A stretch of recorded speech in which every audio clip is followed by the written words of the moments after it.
Hello, everyone. Good evening. I'm Naisha Davis. I am the program manager with the Holden Space Foundation, and we are here for a wonderful workshop. I'm so thankful I met Briana a couple of weeks ago, and I shared the Holden Space mission, and she was ready to just give us what we needed. Okay. So, Briana Childs is a Black lesbian mental health therapist and certified trauma-informed holistic practitioner in Atlanta, Georgia. She is the founder of Liberation Integrated Wellness, a holistic healing platform for the Black LGBTQIA plus community and allies. Briana specializes in stress relief, self-esteem, self-discovery, boundary setting, listening to your body, following your intuition, and uncovering unlimited possibilities. Briana is a proponent of radical rest and a Black queer liberation. Holistic wellness, self-care, and social justice are the foundations of her practice. So we are here for Healing is Possible, Trauma, and Knowing When to Seek Care. And Brianna, I'm going to turn it over to you. Thank you so much, Naisha. Good evening, everybody. Thank you all so much for coming. I'm just gonna go ahead and share my screen so we can get started with the workshop.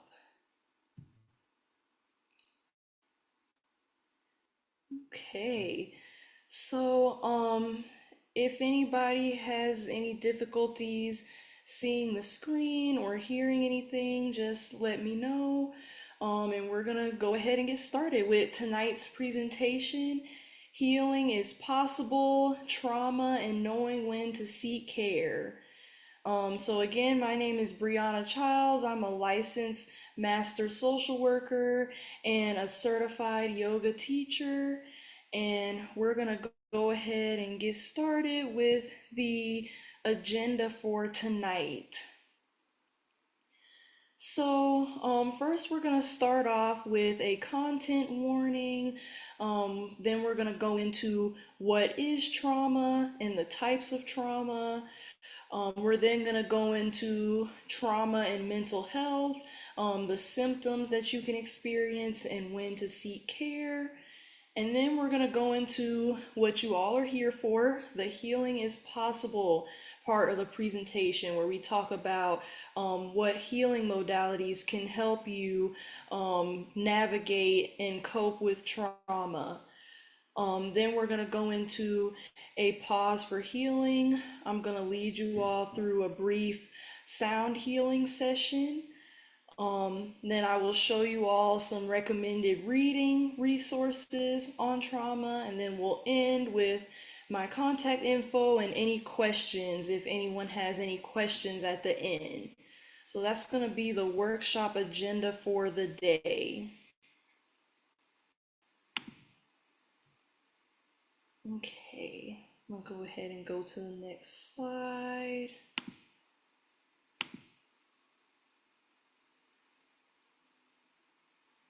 So I just want to start with a content warning. Tonight we will be discussing various forms of trauma. These can be very sensitive topics and they may bring up a lot of intense emotions. So if you start to feel uncomfortable at any time during this workshop, you're invited to do some of the following options I have below. You can mute the workshop, step away from the computer and take a break, take some deep breaths, do some gentle movement and stretches, drink some water, and then you can return to the workshop only if you feel ready and only when you feel ready. So there's no pressure to return to the workshop tonight if you do start to feel very uncomfortable at the topics we will be discussing.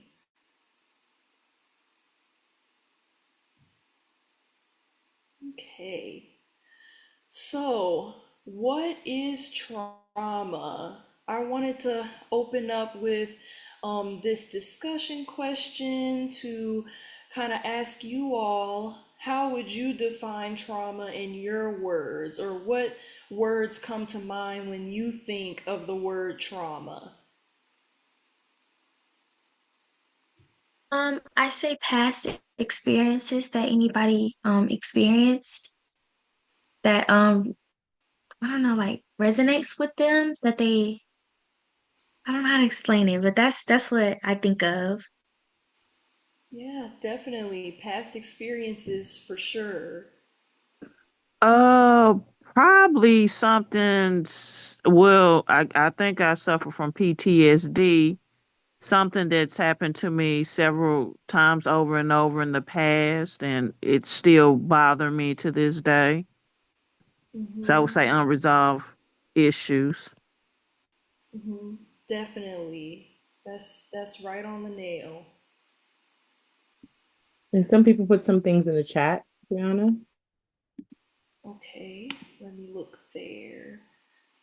Somebody said painful is a word that comes up, dramatic events, unresolved pain, an event that has caused lingering effects, unresolved issues, and unmet needs.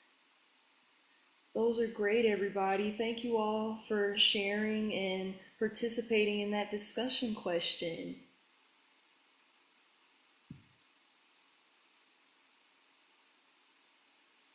So I'm going to provide a definition for everybody just to kind of get us oriented for the night. So trauma is the emotional, psychological, and physiological, which can be bodily, response to an extremely distressing or disturbing event that overwhelms an individual's ability to cope with everyday life.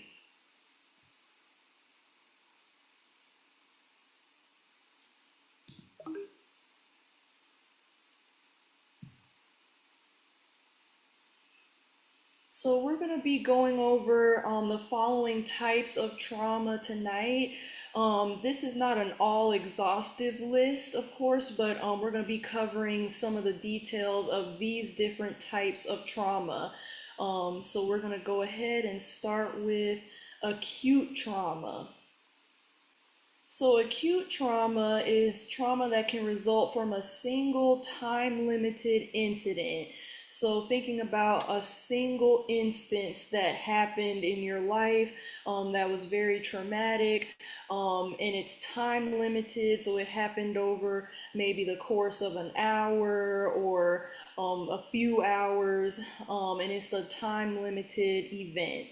So, some examples can be natural disasters, car accidents, physical violence, sexual violence, which can include rape, sexual assault, coercion, incest, molestation, and other types. The sudden loss of a loved one, serious injury, or events like mass shootings. Those and many more can be considered acute trauma.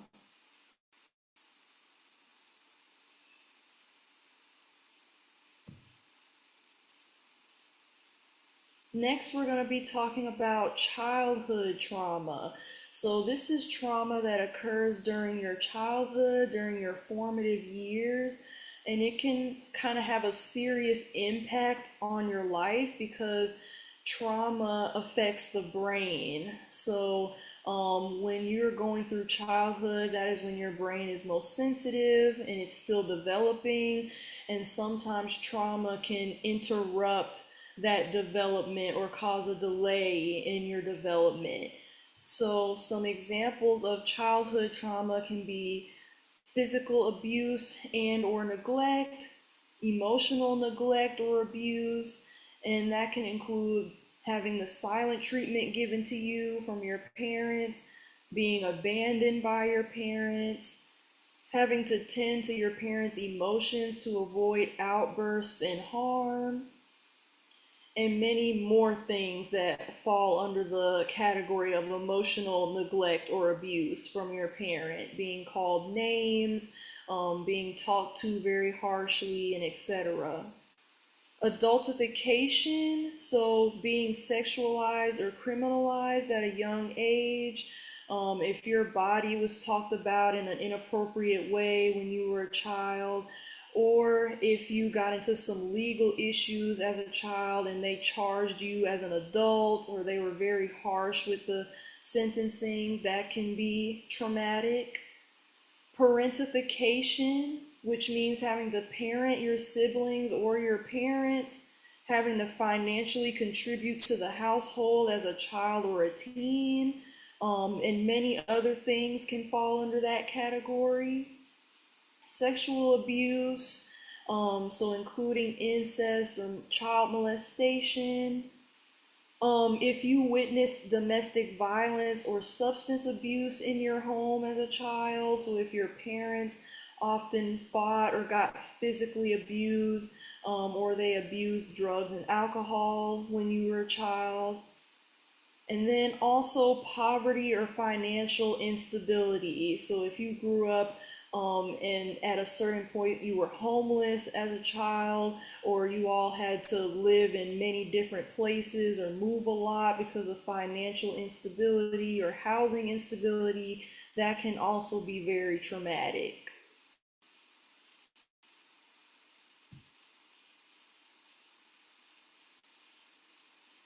So now we're going to be talking about intergenerational, chronic, and racial trauma.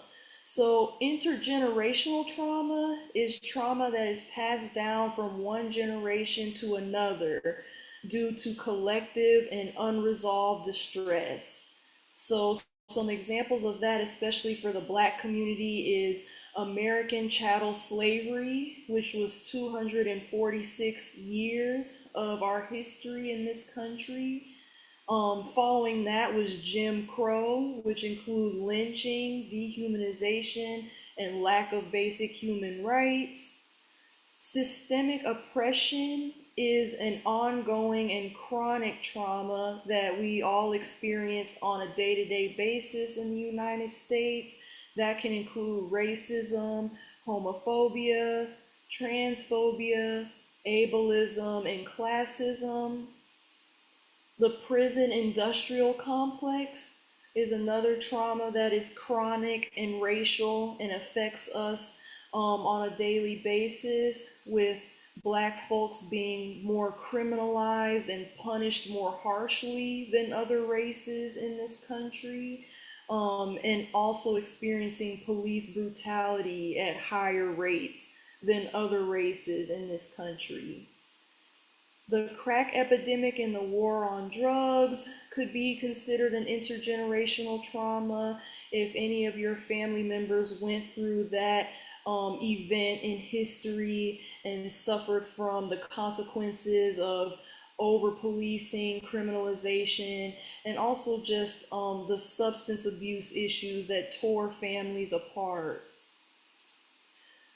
You can also have intergenerational trauma within your own family that doesn't necessarily involve the collective. If you have a family history of abuse, if someone in your family has attempted suicide, if family members have abused drugs and alcohol, or if your family members went through financial trauma, that can be carried down through your lineage.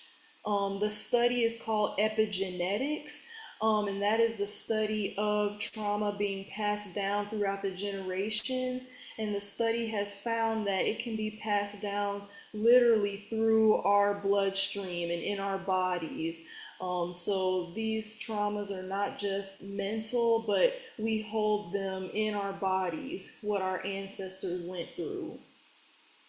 And then finally, military and war veterans, that can be considered a chronic trauma. So witnessing mass death and violence on a large scale when you're in the military is definitely considered chronic trauma.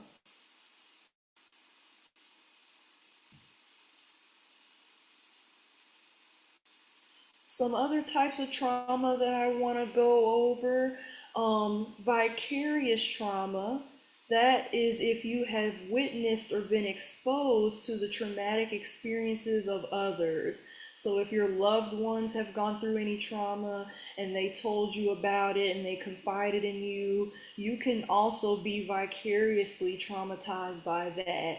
A lot of professions are more susceptible to vicarious trauma: first responders, healthcare workers, therapists, police officers, can all be exposed to vicarious trauma because of working in intense traumatic environments.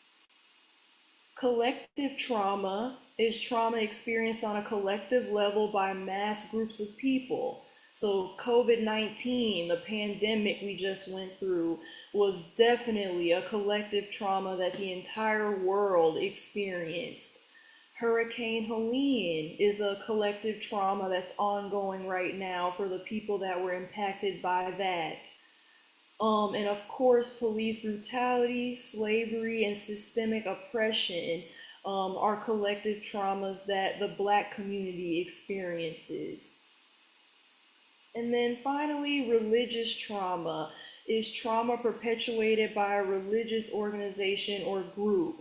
And the groups can be often authoritarian, dogmatic, and controlling. And dogmatic basically means they were highly rule following, they made no exceptions to the rules. Even if your life experience did not fit those rules, they were very strict with those rules. And that can be very traumatic and dismissive of people's life experiences.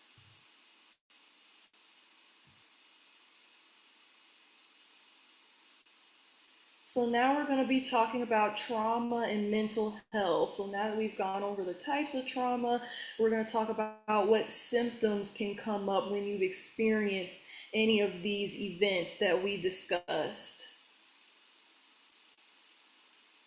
So PTSD stands for post-traumatic stress disorder, and it is a formal diagnosis in the DSM-5, which is what therapists and healthcare professionals use to diagnose people with mental health conditions.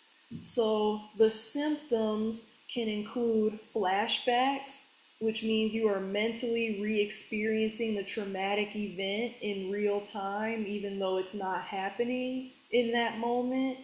Nightmares about the traumatic event. Hypervigilance, which means you're feeling easily startled or always on edge.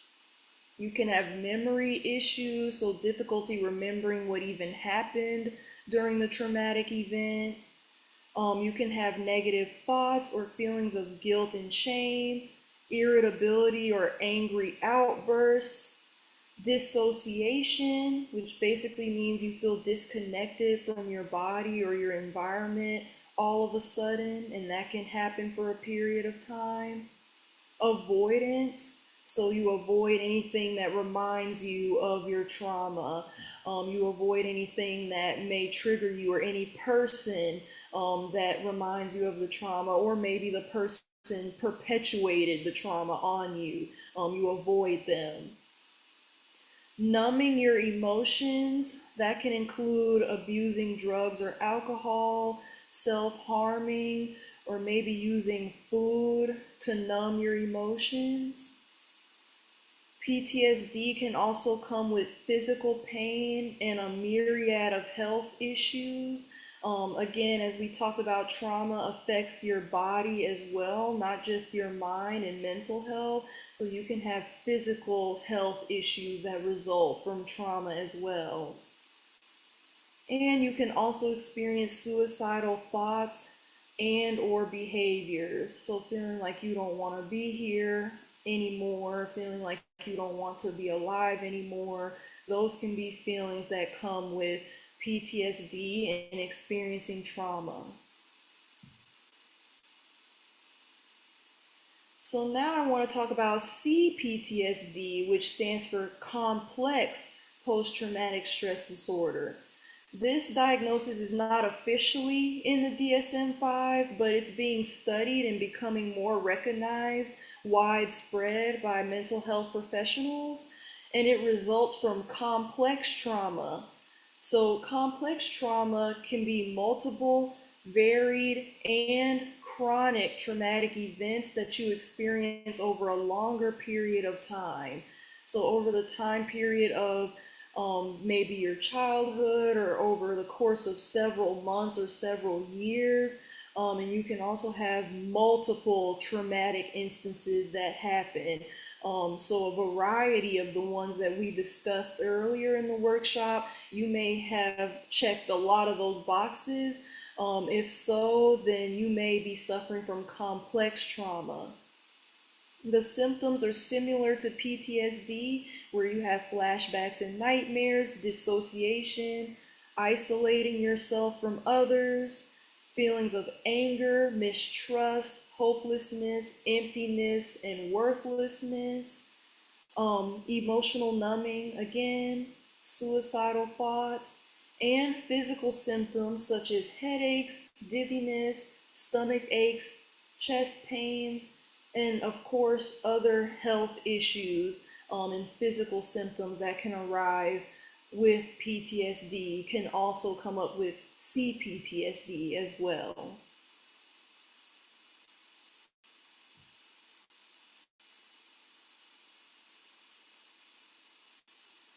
So, everything that we talked about just now was pretty heavy.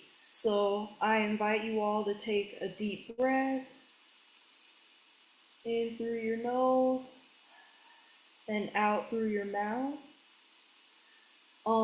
And just remember that healing is possible.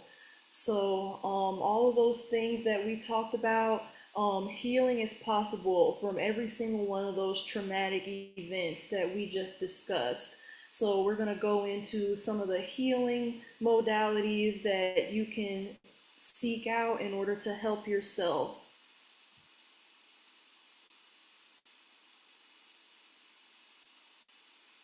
So, if you've experienced any of those traumatic events that we talked about and any of the symptoms of PTSD or CPTSD, step number one is to connect with a mental health professional and begin therapy. I am a proponent of everybody engaging in therapy. I believe that everybody on earth should have a therapist because we all need somebody to talk to, and we all have been through at least one of those traumas on the list that I listed. So I encourage you to connect with a mental health professional. And emphasis on the professional, they need to be licensed and have a degree, and they need to specialize in trauma therapy.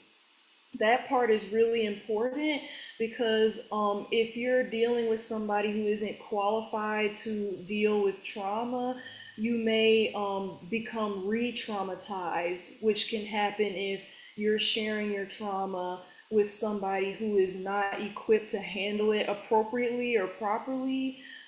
It can further your trauma. So, you definitely want to make sure the therapist is licensed and they have a degree, and they specialize in trauma therapy and they've been trained, because dealing with trauma is very sensitive and you don't want to further harm yourself with somebody who isn't competent. I also recommend finding a therapist that matches your identity. So if you're a black woman, it would be great if you found a black female therapist that specializes in trauma therapy. If you identify as LGBTQ plus, finding an LGBTQ plus therapist, and you can use directories to find this. So the Therapy for Black Girls directory, and also Psychology Today is a directory that can show you the therapist's racial identity, if they identify as LGBTQ, and if they specialize in trauma and some of the other issues they specialize in. You can look it all up beforehand before you decide to book with them. And then finally, I encourage you all to be very open and honest with your therapist about your symptoms and your history. They cannot help you if they don't know the truth. So you want to make sure that you're being very open and honest with your therapist. You don't have to be fully open right away if you're not comfortable. But eventually, you do want to open up a little bit about what you're going through, because your therapist can only help you so far as you let them, and so far as you let them know what's going on.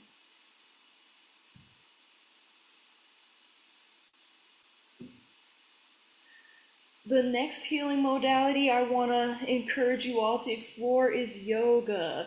So, as I discussed before, trauma is held in the body. When you go through trauma, it is literally stored in your physical body. So, it must be moved through and out of the body in order to facilitate healing. So, trauma informed yoga can help you listen to your body, reconnect with your intuition and your sense of self. It can help you regain agency over your body by allowing you to practice making choices for your body. This is especially recommended for those who have gone through sexual abuse or sexual trauma to be able to practice making choices for your own body. It can also boost your self esteem, sense of agency, confidence, and self determination. So, trauma informed yoga can really help you move some of that trauma through and out of your body. Some other options can be somatic work. And somatic movement is basically slow, focused, and natural movements. A somatic therapist can help you move through somatic work and can recommend specific movements for you to do based on the specific traumas that you have gone through. And then dance is also a great option to move trauma through and out of your body. So African inspired, high energy dance, twerking, all of those can be really helpful ways to move the trauma through your body.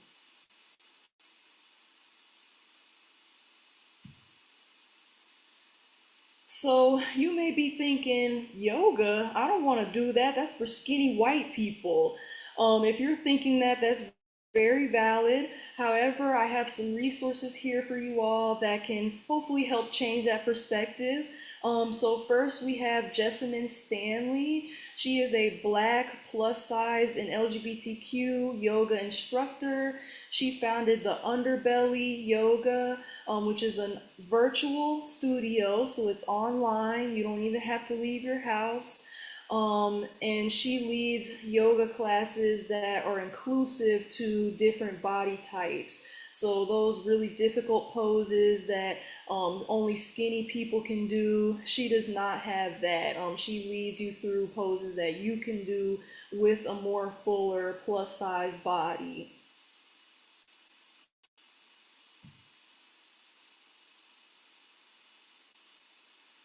Next, we have thick thigh yoga. Thick thigh yoga is also virtual, so you don't even have to leave your home to participate in this. She has a YouTube and a website where you can engage in yoga that, again, it works for your body, plus size black bodies.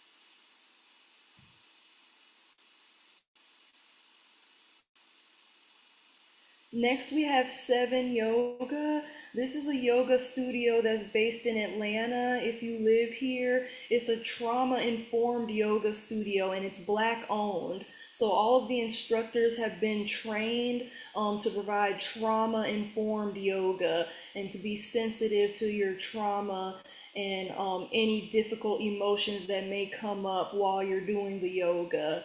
So they have classes all throughout the week and on the weekend. And again, it is black owned and very inclusive. So that's a great resource if you want an in person place to go. And then finally, we have Yoga with Nico. Yoga with Nico is totally free. She's on YouTube. She's a black instructor, and she also has an inclusive space for black bodies to perform yoga. She has several videos that have to do with yoga and mental health. So she has yoga routines for depression, anxiety, releasing negative emotions from your body. So many videos to help with mental health concerns. So she is also a great resource and completely free.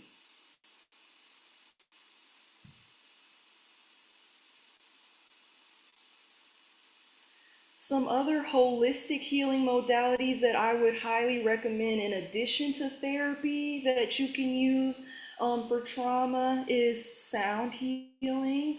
That is when a practitioner will play instruments such as crystal sound bowls, rain sticks, gongs, drums, and this can bring some emotions and maybe some traumatic memories to the surface, but it's also moving it through your body. Sound healing actually impacts you on a cellular level, so it's really, really good because the vibrations literally impact your cells in your body. So it's a very great healing tool to use. You also need to make sure that you drink plenty of water after engaging in any sound healing as well, because it does impact your cells. Trauma informed Reiki. This is a non invasive, consent based energy healing practice that you can do. A practitioner will hover their hands over your body. They won't touch you, they'll just hover hands over your body to move energy throughout your body. It can be in person or virtual as well because energy can be felt across a screen just as much as in person.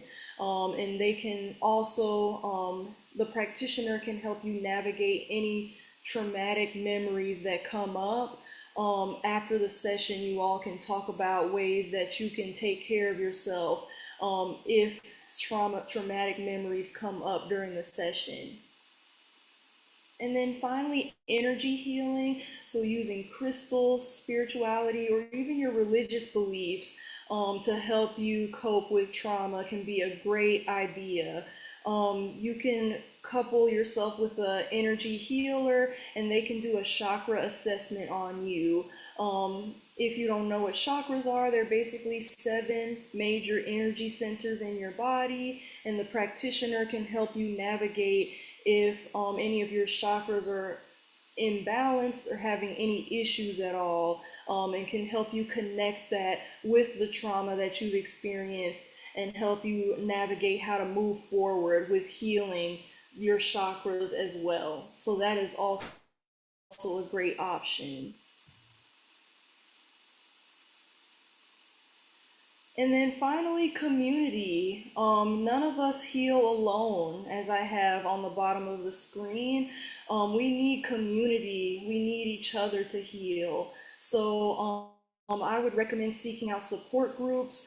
There are several support groups that you can choose from that can help you with pretty much any type of trauma that you've been through. For example, I know there is a support group for children of alcoholics. So if you went through your parent abusing alcohol, there's a support group for you. There's sexual assault survivor support groups. The possibilities are endless for support groups where you can connect with others who have been through the same thing as you, and you all can share your experiences and heal together. You can also confide in trusted friends, family, and chosen family members with what you're going through, and they can offer support and validation. Of course, your therapist should also definitely be a part of your community support network. And then sharing your story. Some people find power in sharing their story with others and they become motivational speakers and they speak or write about their experience to help others. So if you feel comfortable and if expressing yourself through art, music, or writing or speech is how you heal, then definitely do so. And then for children and teens who have gone through trauma, help them identify safe and trusted adults that they can go to help with their healing. So maybe they have a favorite teacher that really supports them, a mentor, a coach, a pastor, a babysitter, anybody that they can trust and is a safe adult. Encourage them to include them in their support network.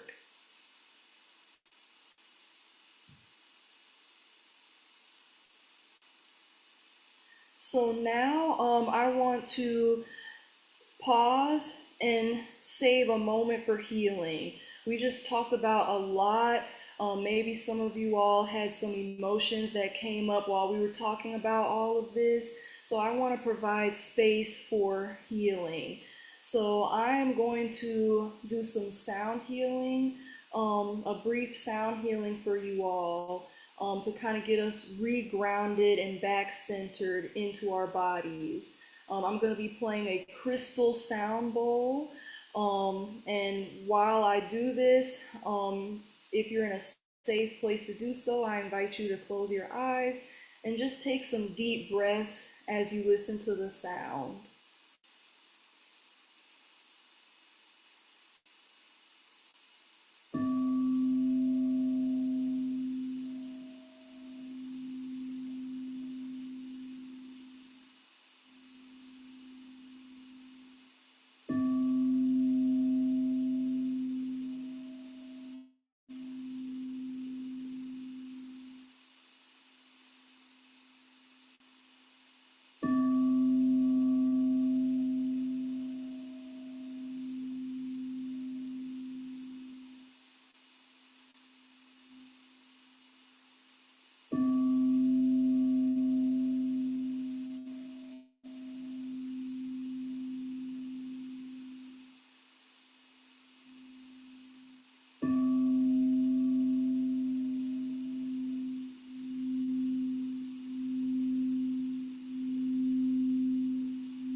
Okay, so whenever you feel ready and comfortable, I invite you to open your eyes back up. Take another deep breath.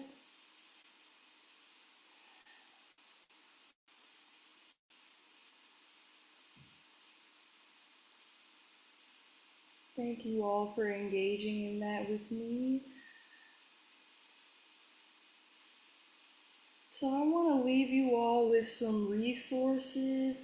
I want to leave you all with these book recommendations that can help further your healing journey with trauma. So all of these books on this list are by Black authors, except for one, The Body Keeps the Score. That's a white author. Um, but all of the rest of these are by Black authors. So they can really be helpful in your healing journey, talking about how the body holds trauma and how we can release it from our bodies, and just talking about the traumas that are specific to the Black community and Black women and LGBTQ folks. So really great recommended reading resources that I highly recommend.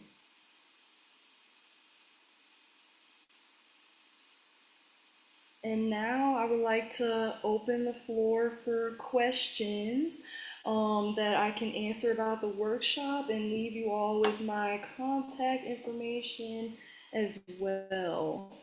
And I'm also going to be looking in the chat as well to read questions from there. I got a question. I think this was answered in the chat.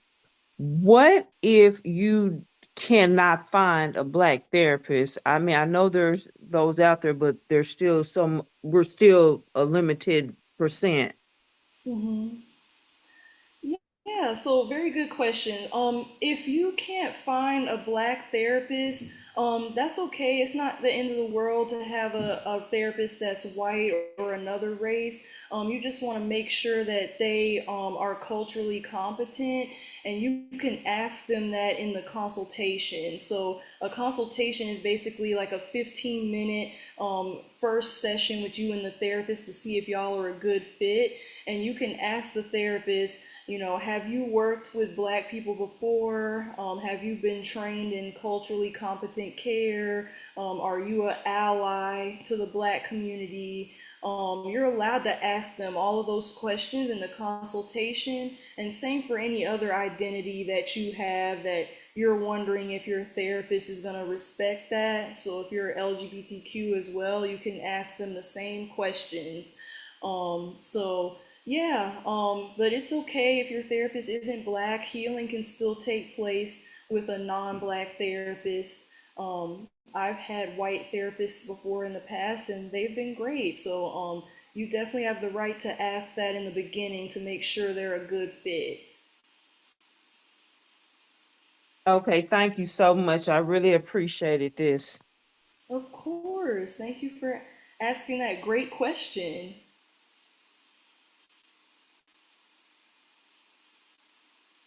I have a question, Brianna. What if you're trying to help a friend or a family member and you don't know the best route? Would it be yoga or maybe EMDR or just simply meditating? Do you think that we should just try the different, practices with them? What would you recommend?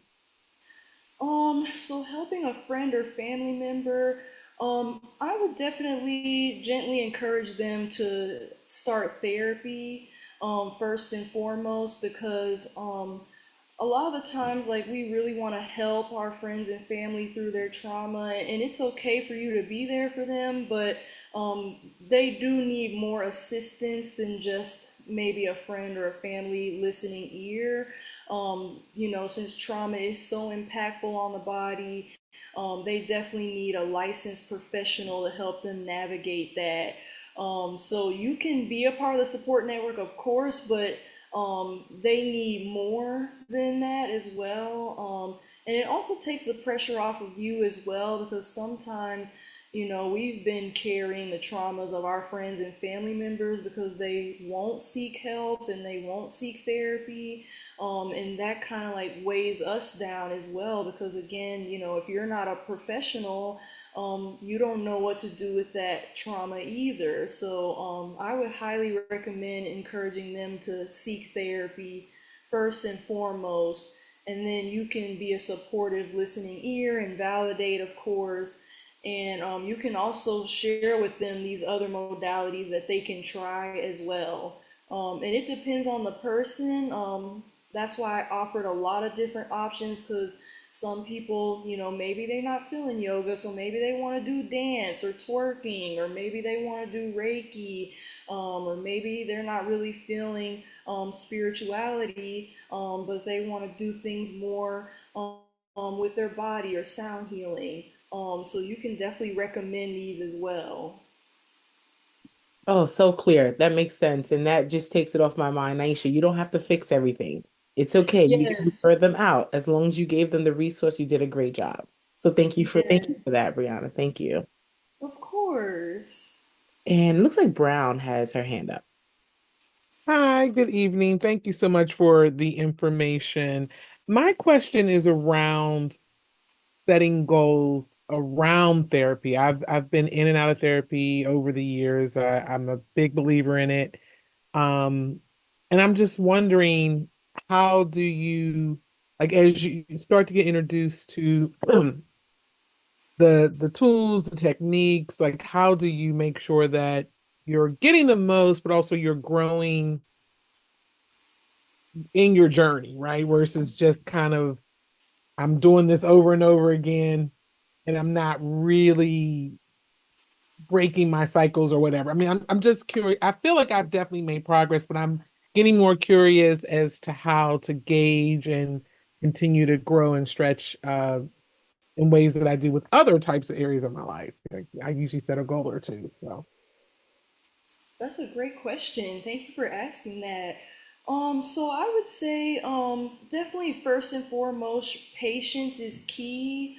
Mental health is a chronic issue that we all have to manage. So at the end of the day, there's no cure. There's no cure all for mental health issues, or else we would all be cured because we would have done it.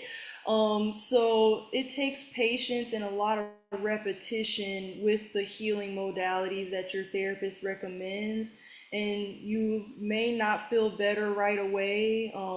Probably most likely you won't feel better right away because it is hard in the beginning to face your trauma, face your fears, and really sit with those emotions without engaging in your unhealthy behaviors. It's tough. It's healing is tough, but it is worth it, and it does get easier over time the more you practice.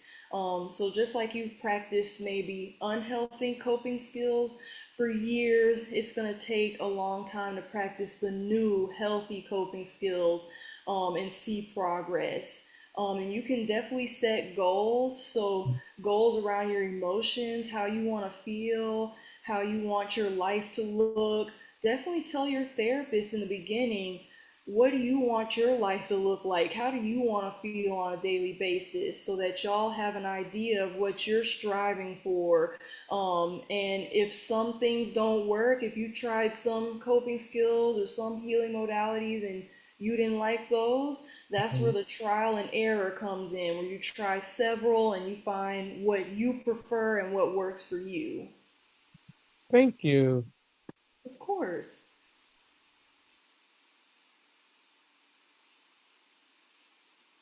All right, looks like we have like 3 more minutes. If anyone wants to ask anything, I also put in the chat if you don't feel comfortable asking it yourself, you can send me a private message here and I can ask for you without mentioning your name, of course.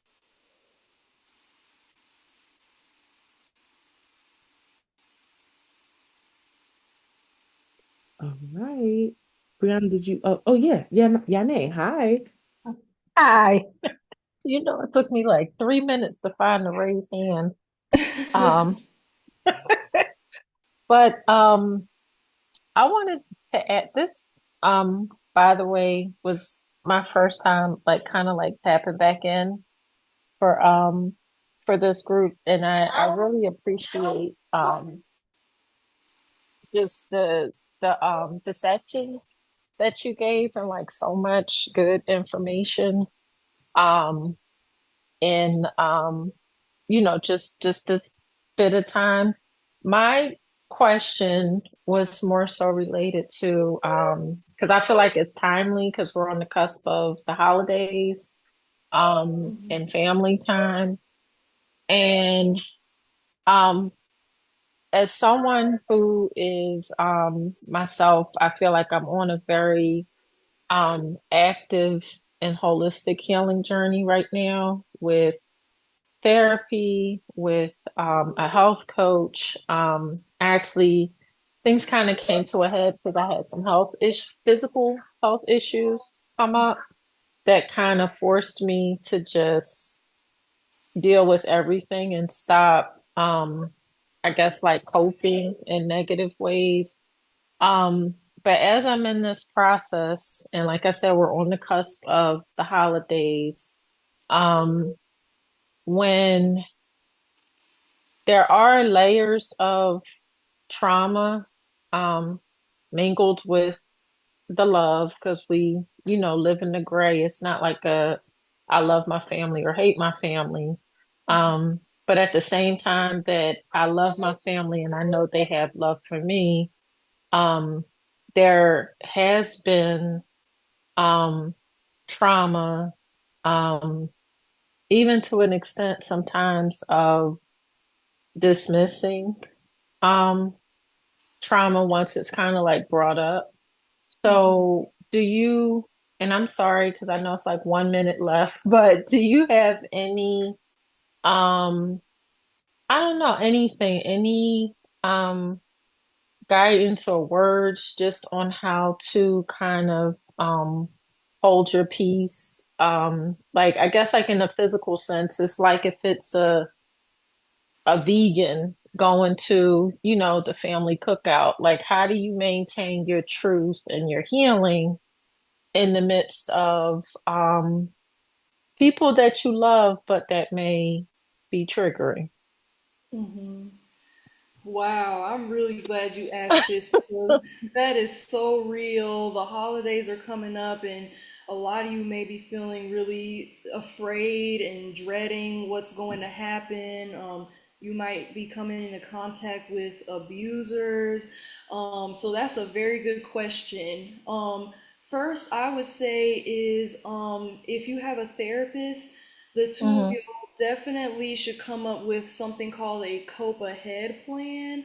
So Mm-hmm. ask your therapist about coming up with a cope ahead plan. Basically, it's a plan that you guys come up with whenever you are going to be exposed to somebody or something triggering. You already Mm-hmm. have a plan in place of step by step how you're going to react and how you're going to use your healthy coping skills, so that you don't get derailed from your healing when you're around that person or thing. So, Mm-hmm. a cope ahead plan, after you and your therapist come up with a plan, then after that, you guys engage in mental visualization where you literally visualize you being around the triggering person. You visualize what they're most likely going to say if you know they're going to make a comment about your weight or anything Mm-hmm. typical that you already know they're going to come with that. You visualize that, and then you visualize yourself engaging in the coping skill of choice that you and your therapist came up with. And it's scientifically proven that if you visualize and practice mentally beforehand, you're more likely to do the healthy skill when it's in the moment because you already mentally visualized yourself doing it and you practiced it in your mind. So that would be step one. Step two would be definitely connect with your support network throughout the holidays. So the people that do validate you and they know your Mm-hmm. trauma is real and they don't dismiss your trauma, definitely keep in touch with whether that's a friend, your partner, a trusted family member, your support group. If you have like peers in a support group that they've been through the same thing and they're going through it during the holidays too, Mm-hmm. definitely connect with them throughout the time. You can text them, you can take a break and call them at any point during the holiday gathering if things are going kind of rough. And they can help like bring your sense of peace back and remind you Just because that person doesn't believe what you went through does not mean that you are a liar and that what you went through is Right. important. So definitely stay in touch with your support network throughout the holidays. Um, and also, I would say take breaks throughout the holiday gathering. So if there's a place in the home that's quiet and private where you can just go in there and take some deep breaths and kind of, center yourself before you go back out and interact with family. Even if it's the bathroom, just going in the bathroom and taking a break, Mm-hmm. breathing, recentering yourself. Maybe you can pull up a meditation on your phone and just get back grounded before you go back out there and interact with family. So you don't have to just remind yourself like you don't have to be around them 24/7. You can take breaks throughout the day. Even if you want to just go on a drive, and just have the window down, get some fresh air, go outside, take a walk, so that you're not around the trigger 100% of the time during the holidays. Mm-hmm. Okay. Well, thank you. Of Thank you course. very much. Thank you for asking. That was a great question. Agreed. And since we're around the holidays, I did share Therapy for Black Girls last year. We created a holiday emotions meditation series. So it's 6 parts. I'm just going to share that one more time in the chat. So on Spotify, if anyone wants to, just use it around the holiday season. And last thing before, I definitely want to thank Brianna again. Our therapist directory. Some of you all have not been to the directory. Perfectly fine. This is why we have it. You can go to the therapist directory and filter by your location, your insurance, and if you want to get very specific, the specialty that you're looking for. And I highly recommend, this is from speaking from personal experience, contact at least between 5 to maybe 10 of the therapists on the website because some may not be available, may not take insurance anymore, or you may want to have a different consultation with someone. And if you think that's a little hard, it could be. If it's a little hard at the moment, if you can ask a friend or family member to help you. All right. Brianna, I definitely want to say thank you. This is exactly clear. Like everything was detailed and laid out. I'm so grateful that again, like I said, we met and we were able to put this together. So we appreciate you. Thank you. Thank you so much. Thank you all for coming and joining us. This was great, and thank you for participating as well. I wish you all the best on your healing journeys. Thank you. All right. Bye, everyone. And this will be Thanks. Good night. tomorrow. Bye. Bye, everyone.